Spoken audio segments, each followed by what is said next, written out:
Good morning and welcome to Living Local 15. I'm your host, Jessica Williams. Thank you so much for joining me.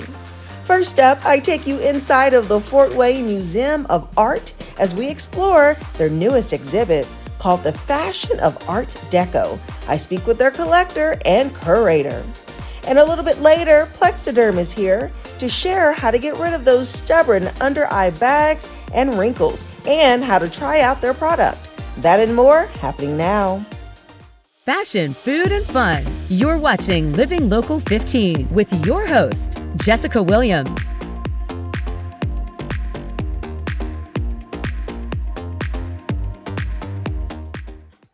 This segment sponsored by Fort Wayne Museum of Art. Welcome to the Fashion of Art Deco, the newest exhibit here at the Fort Wayne Museum of Art. As you can see, this exhibit will take us through the lifestyle in the Jazz Age. Now, what you will see on this display is beautiful dresses and fashions of the era. So today I'm so thrilled to speak with their curator and collector to learn all about it. Let's have some fun.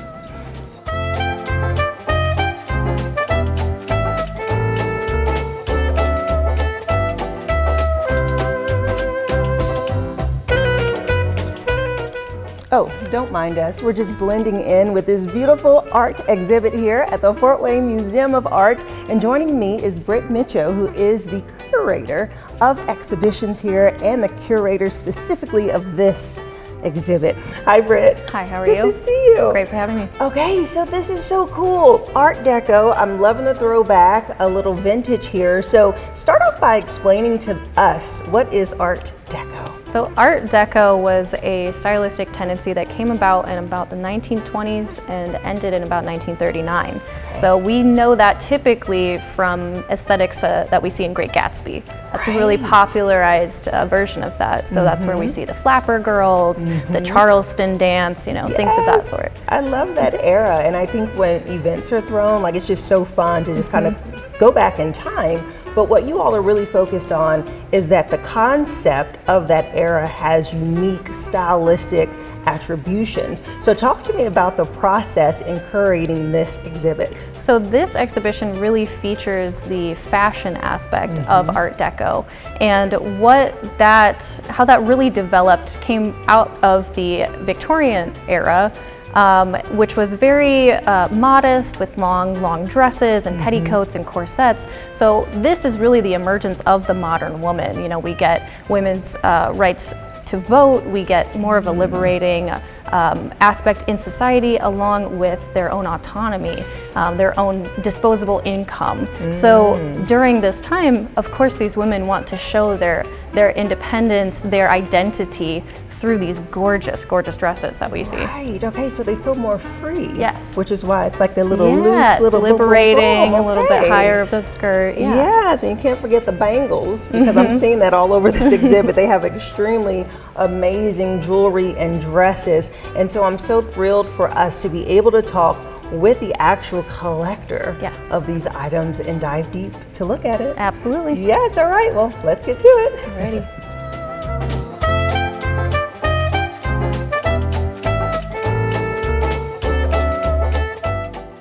Joining me now is Don Orban, who is the collector of this Art Deco exhibition. Hello there, Don. Hello. How's it going? So far, so good. Good. Yes. Well, I'm going to say something. I find your collection so fascinating, and I love the fashion of the 20s and how you really collected this stuff over the years. So let's start off with that collection process. How do you even get all of these goodies? Well, back when I started, which was 1998, there were an awful lot of antique shows and especially flea markets where you could find almost anything you wanted. Wow. And now it's gone mostly to the internet. Yeah, that's true. So you got to touch it, look at it, feel the quality. It makes a big difference. Yes, and decide. So what is your passion surrounding the 1920s era? I've always been partial to the buildings. I have a degree in architecture, and so I've liked the designs. the exotic elements that came into it, like discovering King Tut's tomb, and you get the Egyptian influence. A lot of it you can associate with theaters of that time period, like the Embassy Theater here. Yes. Or, you know, when you get a little later, you get into like the courthouse, you get into the Lincoln Tower. Yeah. Which is phenomenal. We do have a lot of historic buildings here, and I know that you are a local of Fort Wayne, and so it's great that we have someone in our community that's able to share their designs with us. Let's take a deeper look at your collection. Okay, so follow me over here. Okay, so this beautiful pairing, blue to yellow spectrum, and as I look in, I'm looking like, what is some of this stuff? Okay, so explain to me what's in this case. Okay, in this case, one of my other major collections are Czechoslovakian perfume bottles, and those were made for export between 1918 and 1938. So that limited time period. They're all marked in a way, so I know exactly where they came from. And after a while, you can identify, or at least I can identify one from across the room. Yes. The characteristics. They have made glass there for centuries. They made the perfume bottles. They made the beads, like a lot of the beaded dresses you'll see. Probably had beads that were made in Czechoslovakia. And it also reflects something of the time period. Because you did not go, now you go in and you buy a bottle of perfume.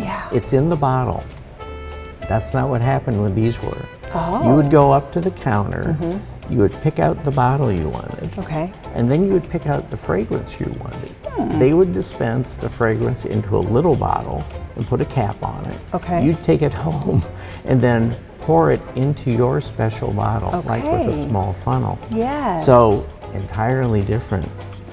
Got the smaller ones for the little dab. Consistency. And then, is this a bottle right here? Yes, it is. Wow, these are so unique. And a little lipstick holder? Actually, the one that looks like a lipstick holder, it's a Bakelite plastic. And what you do is you unscrew it, and there's a little bottle of perfume inside. Oh, okay.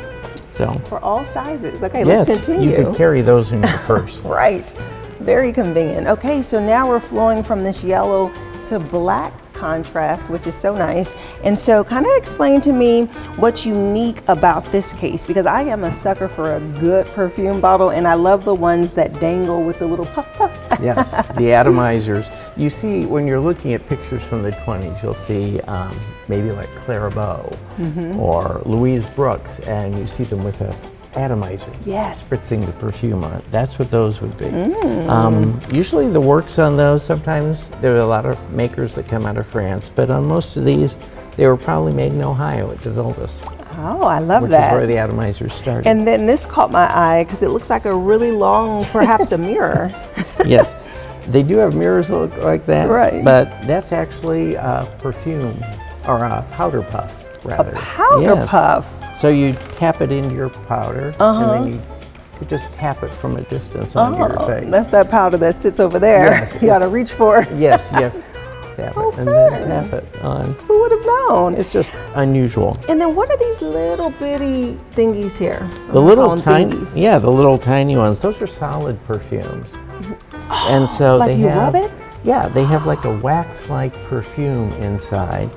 They were made by Molinard, a French company, and their process was secretive, and they still smell exactly like they did. You just unscrew it. Really? Easy to carry, so you always had some perfume with you when you needed it. Listen, this decade really loved their perfumes, this era. They had all types of creative ways to sneak it in your pocket. I wonder how that has changed so much. Okay, let's keep rolling down this way as we flow a little bit darker from the black to the burgundy. And ooh, we have red. I love this setup so much. What's unique about it? The red glass is harder to find. There's actually gold incorporated into the glass to get the red color. Okay. So the red, if you find a bottle that's all red, it's pretty rare, harder to find. These little guys up here, if you can see the ones that look like the little balls up there, they're actually upside down. The red is the top of it. And so that in itself makes it unusual. The stoppers are ground to fit specifically in there, so they fit very snugly. Okay. So with any of these, They were made, there's one stopper that is specifically ground to fit into that bottle. Interesting. Okay, now what about these little bullet-looking jewels? Oh, those are little perfumes you could carry in your purse, of course. I love it. And with those, you don't even have to unscrew it. You just unscrew the cap, and it's a shaker top, so you can shake out little bits of perfume. Okay, well, I can imagine that some of this was inspired with a little bit of espionage connected with it. Have a little secret spray.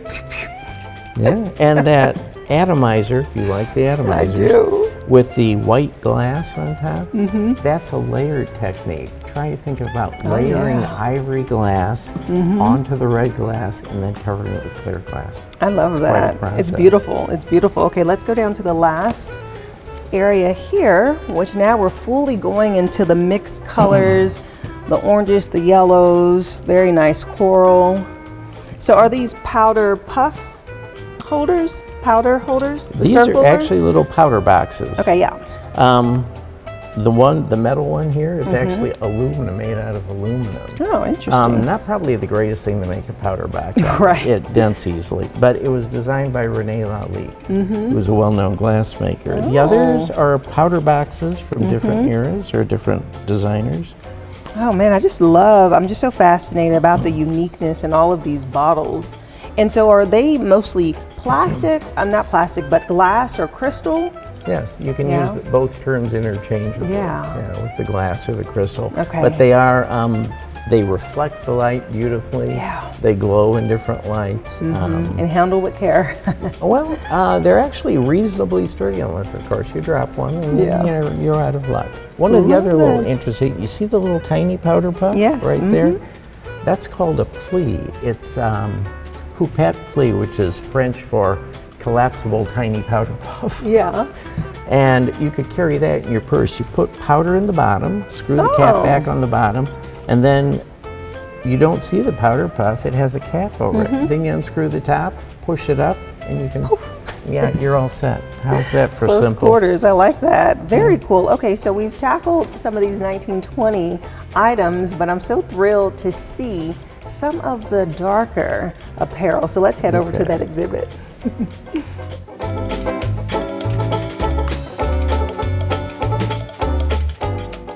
Okay, Don, let's talk about this beautiful regal design here of these dresses. All right. Actually, the dress is the first beaded dress I got, and it came from an antique store in Fort Wayne that no longer exists. Okay. But with this one, you can see sort of that little bit of an Egyptian or an exotic Moorish aspect to this. It's a little bit earlier 20s dress because you can see the waist is still roughly where the waist should be. Has a little bit of gathers on the side that keep it in place as opposed to hanging straight. But beautiful shimmery amber and gold beads. You can tell this is one of the first iterations of a waistline because now they sit a lot higher. Yes, they do. And then with the coat, came from Canada. It was made in Canada at a shop there. It's velvet and then brocade that has the gold lame threads in it, like sunflower pattern. Very unusual, like you showed with the zigzag hem. I love it. It's so unique and it's so pristine, you know, and then the matching hat. I mean, she has places to go and people to see. Yes, she does. Wow. The hat is a typical for the era. It's a cloche hat. And they were made to fit very close to your head. Yes. So really, you would just see barely your eyebrows when you had it on. And it went with the, the short bobbed haircuts that were popular at We the need to time. bring that back. We don't always feel like doing our hair. We could throw on one of those. Yes, you just put it on and left it on. Right, exactly. Smart move. Okay, so my eye was caught on this 1930s beautiful setup that you all have. So let's head over there.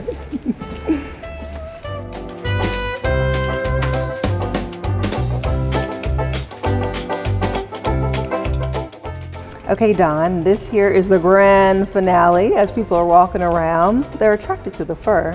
At least I am. So tell me about these 1930s. Okay, you'll notice a difference in the way they fit. And the 1920s, straight, androgynous. As you get into the 30s, they are back to the curves. So you got bias cut fabrics that cling and will move with you. Yes. So you have the white satin here. This one always reminds me a little bit of Jean Harlow, movie star from the 20s, 30s. Yeah. And so you notice how it clings her form. White satin. This one is a little different. This is probably more of transferring from the 20s to the 30s, so very early 30s. But if you look at the pattern on that, it's very stylized, very abstract, very Art Deco. Yeah, very, and the stitching is beautiful. Yeah, it's got wonderful Layers, wow. layers underneath, and they're all scalloped hems, which is fascinating. So I love that. So clings to the her very shape, nicely too. Yes, getting the shape back. So women were, I can see the flow of them really finding their voices. Yes. You know, like Britt said, just finding their independence in different ways, including how they dress. Exactly. And this, in the 1930s, this was right after the stock market crashed. Yes. And so we went into the Great Depression. So that's fascinating too, to see stylistically how people present themselves. Yes, to look a little more exotic in the midst of the Depression. Yeah. But you figure if it's cut on the bias, you're probably using less fabric for that. So sort of an economical, but you know, sexy way. Usually not too low in the front, almost no, sometimes there's almost no back in the back. Oh, So all right. the back was a very attractive thing. Yes. Well, this has been also fascinating. So thank you so much for Oh, taking you're us on quite a welcome. tour, and thank you for your passion and sharing it with Fort Wayne. Happy to do so. Yes, good talking with you. And if you would like more information about the Fort Wayne Museum of Art Deco exhibit, we'll have their website listed below so that you can learn how to get tickets and also learn when the dates will be running. And I'll see you after the break. This segment sponsored by Fort Wayne Museum of Art. Follow us on social media at Living Local 15. This segment sponsored by Plexaderm. Well, the secret is out. Plexaderm is one of the most sought after products in the country. And why? Well, they claim it can practically erase the look of under eye puffiness, wrinkles, and crow's feet in just 10 minutes. It was recently featured in both Elle and E as the cosmetic editor's pick for 2025. People just can't get enough of it. And that's why we're so excited to have Scott here, our friend Scott, to tell us why you should join the millions of people around using Plexaderm to look better and feel younger in all of 10 minutes. Welcome, Scott. Jessica, great to be back with you. And yeah, people cannot get enough of this product. I think some people would bathe in it if they could, Jessica. But we just market it for the face, and it does its job there, that's for sure. And you'll see that with the before and after pictures. It helps you reduce the appearance on all the problems we have as we get older. The under eye bags, the forehead lines, the crow's feet, and those pesky laugh lines people get around their mouth as they age, or maybe if they're a smoker. Yes, and those things can be very annoying. And I heard that you actually brought in some clips of users' reaction so we can actually see themselves for the first time after applying Plexaderm. Yeah, the before and afters are great, but when you hear people's reactions and see it and be there in the room like I was, it's pretty awesome. So take a look. Oh my gosh. Wow. Wow, is that really me? It's a facelift in a jar. Okay, that is amazing. Like, I love the reaction, the surprise. They're surprised, they're shocked. They're like, oh my goodness, I can look like that. Well, that's the quote of the year. You know, it's like a facelift in a jar. And when she said that, we all just cracked up and we said, cut, we're keeping that one.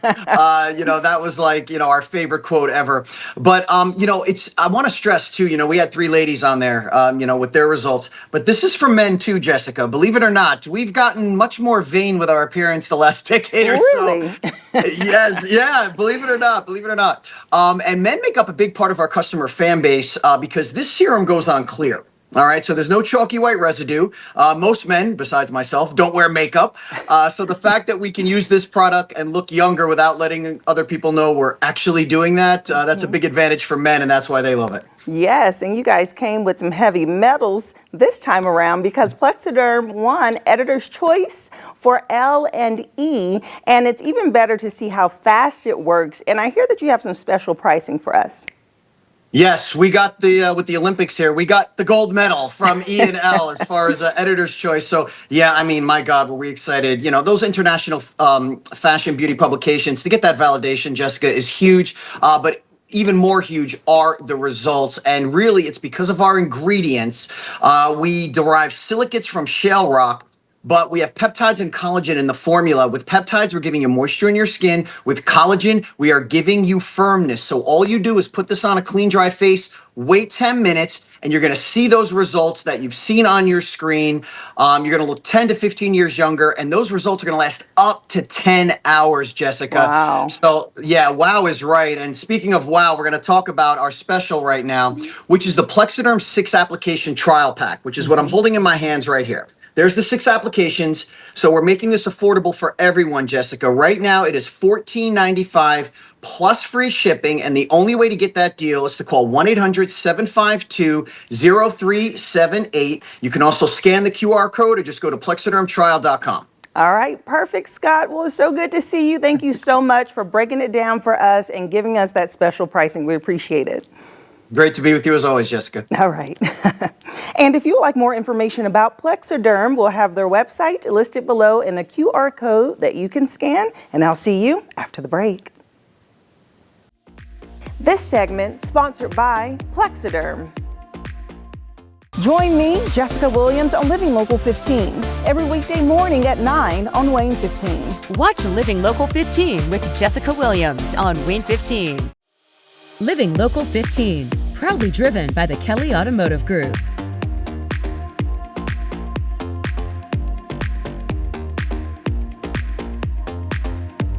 Content segments during today's Living Local 15 were paid for by these sponsors.